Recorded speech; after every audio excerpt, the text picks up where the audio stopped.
In this guide, you will learn how to disable automatic restrictions on WhatsApp. Follow these steps to manage your account settings effectively. Step 1. Open WhatsApp. Launch the WhatsApp application on your mobile device.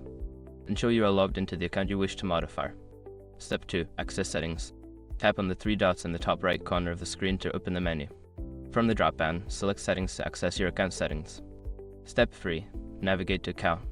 In the Settings menu, find and tap on the Account option. This section contains various settings related to your account privacy and security. Step 4. Manage privacy settings. Within the account settings, look for the Privacy option. Here, you can adjust who can see your information and manage restrictions related to your account. Step 5. Disable automatic restrictions. Scroll down to find the option for automatic restrictions. Toggle this setting off to disable any automatic restrictions that may be applied to your account. By following these steps, you can successfully disable automatic restrictions on your WhatsApp account. Make sure to review your privacy settings regularly to maintain control over your account.